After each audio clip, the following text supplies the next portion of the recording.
Welcome to Suman TV. చరిత్ర, మనం చూడని చరిత్ర, మన బిడ్డలు చూడని చరిత్ర, తెరమరుగైన చరిత్ర. ఎందుకంటే భారతదేశ చరిత్ర చాలా గొప్పది. భారతదేశ సాంస్కృతిక సంప్రదాయాలు చాలా గొప్పవి.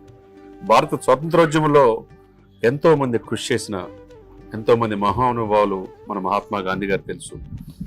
అటువంటి చారిత్రాత్మక నేపథ్యం ఉన్న భారతదేశంలో స్వాతంత్రోద్యమంలో అనేక మంది పోరాటంతో పాటు గ్రంథాలయ ఉద్యమం అనేది ఒక ఉద్యమంలాగా సాగింది. అంటే గ్రంథాలయాలు ఉంటే వాళ్ళు ఒక సృజనాత్మకతని తీసుకోవటం కావచ్చు, దేశం గురించి దేశభక్తిని పెంపొందించుకోవటం కోసం కావచ్చు, ఆ పుస్తకాలు అనేది ఇది చాలా విలువైన భాండాగారం అంటారు. అటువంటిది ఈ దేశంలోనే అత్యంత పురాతనమైన దాదాపు 106 సంవత్సరాల చరిత్ర ఉన్న మహాత్మా గాంధీ గారు, ఈ దేశ స్వాతంత్రోద్యమంలో జాతిపిత అని మనం భావించే మహాత్మా గాంధీ గారు అడుగెళ్ళిన నేల ఇది. వేటపాలెం, చీరాలకి కూతవేడు దూరంలో ఉన్న వేటపాలెంలో ఈ చూస్తే మనం సారస్వత నికేతనం 1918 సంవత్సరంలో ఇది స్థాపించారు. మహాత్మా గాంధీ గారు కూడా అడిగడిన నేల. ఈ రోజున ఎంతోమంది గ్రూప్ 1, గ్రూప్ 2 ఆఫీసర్స్ ప్రభుత్వ ఉద్యోగాల్లో ఈ లైబ్రరీని ఉపయోగించుకున్నారంటే ఆనాడు స్వాతంత్రోద్యమంలో స్వాతంత్ర భావజాలం కోసం ఈ గ్రంథాల ఉద్యమం ఎంతో పనిచేసింది. అటువంటి సుమన్ టీవీ ఈ రోజున ఇటువంటి చారిత్రక నేపథ్యం ఉన్న ఇప్పటికి కూడా ప్రైవేటు వాళ్ళే నడుపుతున్నారు.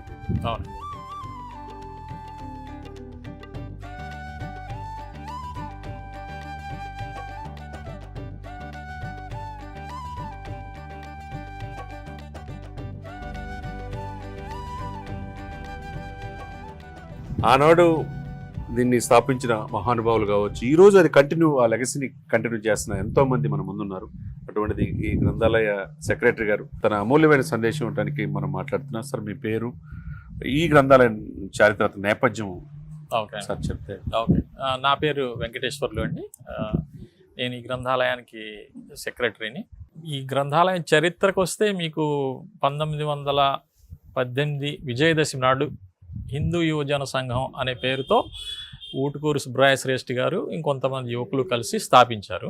ఊటుకూరు సుబ్రాయ శ్రేష్ఠి గారు మటుకు దీన్ని సారస్వతి నికేతనం అనే పేరుతో అప్పటి నుంచి తన మరణాంతరం వరకు కంటిన్యూ చేశారు. ఈ గ్రంథాలయం యొక్క ఇంపార్టెన్స్ కానీ లేకపోతే స్పెషాలిటీగా అనుకోండి ఏదైనా అంటే, మా దగ్గర 1942 నుంచి పాత న్యూస్ పేపర్స్ ఫిజికల్ కాపీస్ దొరుకుతాయి. స్వాతంత్రోద్యమం ముందు నుంచి ఫిజికల్ కాపీస్ దొరుకుతాయి. సాహిత్యంలో ఇక్కడ దొరకని పుస్తకం ఏదైనా ఉంటే ఉండొచ్చు, బట్ అది ఇంకో చోట దొరుకుతుందని చాలా తక్కువగా అంటే అంచనా వేయచ్చు. ఇక్కడ దొరకకపోతే బహుశా ఇంకెక్కడ దొరకకపోవచ్చు అని చెప్పుకోవచ్చు. The very old literary magazines, Bharati అవచ్చు, కృష్ణా పత్రిక అవచ్చు, గృహలక్ష్మి, కాలక్రమేణా జీర్ణదశకి చేరుండొచ్చు కానీ ఉన్నాయి మా దగ్గర. అలాగే పాత ఆంధ్రప్రభ, జ్యోతి, ఆంధ్రపత్రిక వీక్లీలు, యువ జ్యోతి అనే మంత్లీలు, అవన్నీ కూడా ఉన్నాయి. సాహిత్యంలో అఫ్ కోర్స్ మా దగ్గర తెలుగు ఒక దాదాపు 80,000 పుస్తకాలు ఉన్నాయి. మొత్తం మీద 1,20,000 పుస్తకాలు ఉంటాయని అంచనా.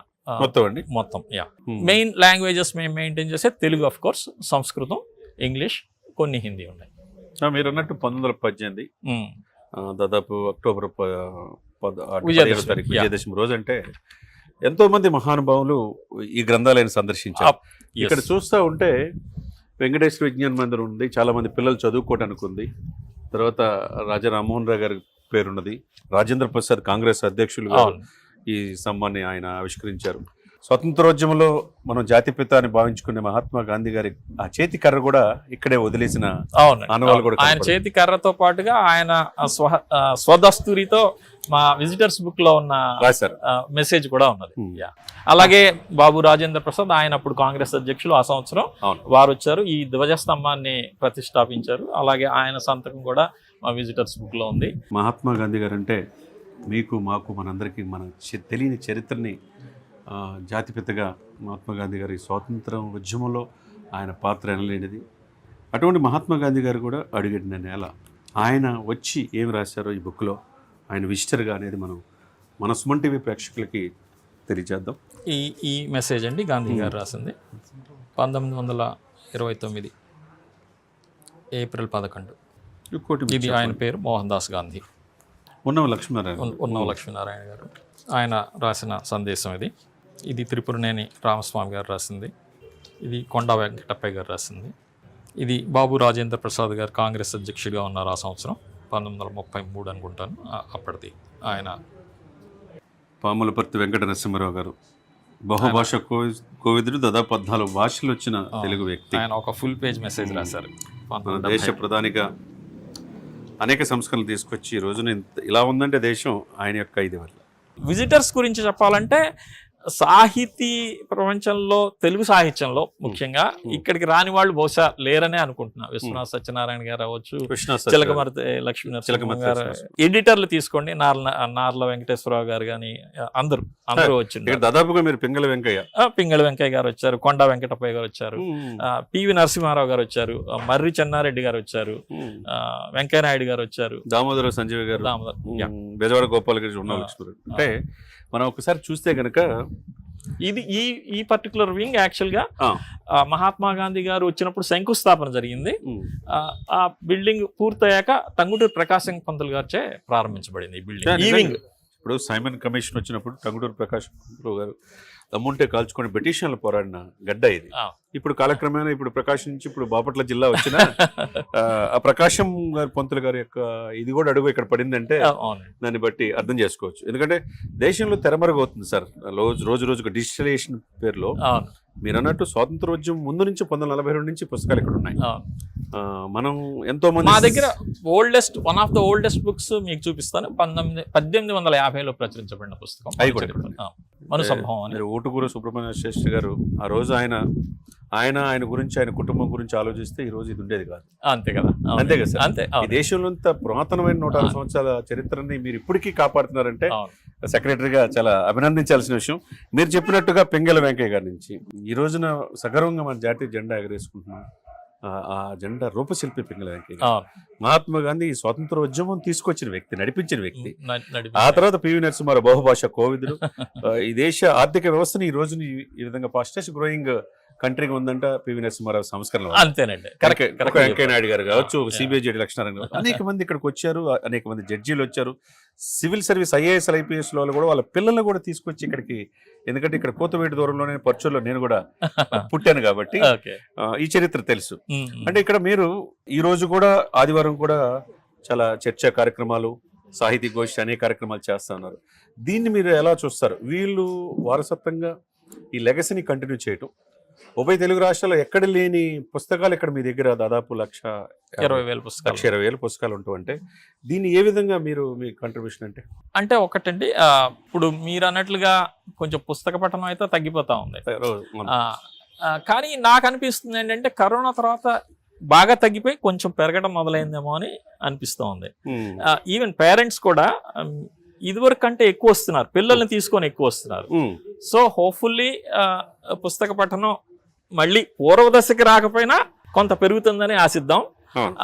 అందులో మా వంతు కృషిగా మేము డెఫినెట్ గా ప్రయత్నిస్తాం. ముఖ్యంగా పిల్లల్ని గ్రంథాలయాలకు కానీ తీసుకొచ్చి వాళ్ళకి పుస్తకాలు తల్లిదండ్రులు చేయాలి, స్కూల్లో ఉపాధ్యాయులు చేయాలి, సొసైటీలో ఎవరైనా జనరల్ గా వాళ్ళ వంతు కృషి వాళ్ళు చేయగలిగితే సంస్కృతిగా అవ్వచ్చు. జ్ఞానం మెయిన్ గా, సంస్కృతి ఒకటి, విజ్ఞానం. నేను చెప్పినట్టు స్వాతంత్రోద్యమం అంటే స్వాతంత్రం కోసం మనం బ్రిటిష్ వాళ్ళ పోరాటమే కాదు, ఆ నాలెడ్జిని మనం తెలుసుకొని ఒక గ్రంథాలయ ఉద్యమం కూడా స్వాతంత్రోద్యమంలో అనేక ఉద్యమకారులు పాత్ర అవటం అంటే ఈ పుస్తకాల వల్లే చైతన్యమైన. ఒక భగత్ సింగ్, ఒక రాజ్గురు, ఒక సుఖదేవ్ గారు కావచ్చు, 23 సంవత్సరాల ఉరికమ్మని ముద్దాడు, అంతే కదా సార్, ఒక చంద్రశేఖర్ ఆజాద్ గారు కావచ్చు, వీళ్ళంతా పుస్తకాలు చదివి దేశం గురించి, సంస్కృతిని గురించి మీరు నిజంగా ఈ రోజున 1,00,000 పైన పుస్తకాలు తీసుకొని ఆ రోజు 106 సంవత్సరాల ఆ యొక్క చరిత్రని కంటిన్యూ చేయడం అంటే నిజంగా చరిత్రలు నిలిచిపోయినట్లే. ఎందుకంటే వాళ్ళ వంశం కూడా ఇది జనరేట్ అవ్వటం అంటే ప్రభుత్వాలు కూడా అన్నీ చేయలేవు, కానీ మీరు ప్రైవేటు ఇదిలో ఉన్న ఈ సారస్వత నికేతనం అనేది ఈ 106 సంవత్సరాల నుంచి 200 సంవత్సరాలైనా చెక్కు చెదరకుండా ఉంటుంది. దాని లెగసీని మీరు కంటిన్యూ చేస్తారు, నో డౌట్. అదేవిధంగా ఈ ప్రభుత్వాలు దీన్ని ఏ విధంగా చేయాలని మీరు అనుకుంటున్నారు? దీనికి ఏ విధంగా సహకరిస్తే బాగుంటుంది? ప్రభుత్వ సహకారం మంచిదే, అందులో సందేహం లేదు. వారు చేయగలిగినంత సహకారం అందిస్తూనే ఉంటారు. కానీ ప్రభుత్వ సహకారం ఆర్థిక సహకారం అందించగలదు. మిగతాది కొంచెం నా ఉద్దేశం సమాజం నుంచి రావాలి. ఎందుకంటే ఇప్పుడు ఈ సపోజ్ ఈ లైబ్రరీ ఉంది, ఇన్ని పుస్తకాలను ఎవరు రావట్లేదు అనుకోండి, ఈ పుస్తకాలు ఉండి ప్రయోజనం ఏంటి? 100 సంవత్సరాలు 200 సంవత్సరాలు ఆ పుస్తకం వచ్చి ఎవరైనా రోజు చేసుకోవాలి. ప్రతిరోజు ఒక 50 మందో 100 మందో ఈ చిన్న చదువుకుంటూ ఊరు ఉంటారు. కాబట్టి ఉమ్. అలాగే బయట ఊర్ల నుంచి రీసెర్చ్ స్కాలర్స్ అవ్వచ్చు, లేకపోతే విజిటర్స్ అవ్వరు కానీ వస్తే ఈ గ్రంథాలయం కొంచెం కళకళలాడుతూ ఉంటుంది. లేకపోతే పెయింట్లు వేస్తాం, అది వేస్తాం, ఇది వేస్తాం, కొత్త పుస్తకాలు తెచ్చి పెడతా ఉంటాయి, కానీ ఎవరు రాకపోతే ఉపయోగం లేదు. సో ప్రభుత్వ సహకారంతో పాటు నా ఉద్దేశం ప్రజల్లో కొంచెం పుస్తక పఠనం మీద ఆసక్తి పెరిగితే చాలా బాగుంటుంది. డెఫినెట్గా అండి, మీరు చెప్పినట్టుగా నేను చాలా సందర్భాల్లో ఎక్కడైనా ఈ పుస్తకానికి సంబంధించిన పూర్తి వివరాలు తెలియాలంటే వేటపాలెం లైబ్రరీలో ఉంటుంది అనేది అవును ఒక ఇంపార్టెంట్ ఇది ఉంది అవును అవును అవును దేశవ్యాప్తంగా. అవును నిజంగా అది చరిత్ర. దీంట్లో ఈ గ్రంథాలు తెరమరుగవుతుంది, రోజు రోజుకి పుస్తకాలు చదివే తక్కువైపోతున్నారు. అవును అందరూ కూడా ట్యాబ్లు, ల్యాప్టాప్లు, సెల్ ఫోన్లు వచ్చేసినాయి కదా అవును. ఉద్దేశం వెళ్తారు. కానీ ఆ పేపర్ చదివే నాలెడ్జ్ ఇది వేరు, అంతే. అవునండి. ఆ కీన్ అబ్జర్వేషన్ అనేది వేరు. అవునవును. ఆ, మీరు ఎక్కడ అడవిలోకి వెళ్ళినా చదవచ్చు, సముద్రం మధ్యలో ఉన్న చదవచ్చు పుస్తకం. మీరు మిగతావన్నీ ఒక అరగంటలోనో గంటలోనో ఛార్జ్ అయిపోతుంది, ఏమి చేయలేరు. ఈ అవును. పుస్తకం అంటే మీతో పాటు ఉంటుంది. డెఫినెట్ గా అంటే నిజంగా చూశారు కదండి. మనం ఎంతో మంది ఇన్స్పిరేషన్ పర్సనాలిటీస్ మనం చూస్తుంటాం మన జీవితంలో. ప్రతి ఒక్కళ్ళు ఒక స్ఫూర్తి పొందుతాం. మనం స్వాతంత్రోద్యమంలో అనేక మంది మన కోసం అసువులు బాశారు.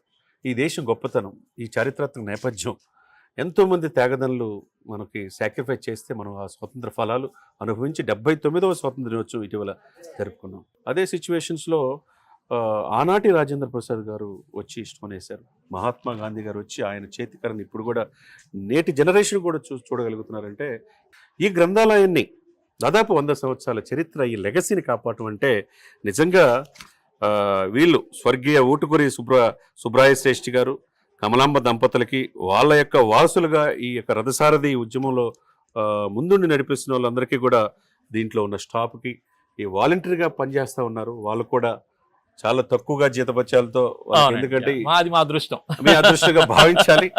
డెఫినెట్గా ప్రభుత్వాలు కూడా దీనికి ఎప్పటికప్పుడుగా ఎంతో మంది త్యాగదనులు వచ్చి పుస్తకాలు రాసి వెళ్తున్నారు. ఎవరెవరు మహాత్మా గాంధీ గారి కాడి నుంచి 1918 నుంచి ఈ యొక్క గ్రంథాలయం సందర్శించిన వాళ్ళ స్వదస్తూరితో కూడా పుస్తకాలు ఉన్నాయి. అవి కూడా మనం సుమన్ టీవీలో అందరూ మనం వీడియో చేస్తారు, అవి కూడా మీకు చూపించడం జరుగుతుంది. కాబట్టి చరిత్ర అనేది చెరిపేస్తే చెరిగిపోదు. ఆ చరిత్ర మనకు అవసరం. అటువంటి గొప్ప చరిత్ర భారతదేశ చరిత్ర. భారతదేశ చరిత్రని మనకి నెక్స్ట్ జనరేషన్ కూడా తెలియజేయడానికి అనేక మంది ఇటువంటి త్యాగదనుల వల్ల మనం ఆ చరిత్రని మనం తెలుసుకోగలుగుతున్నాం.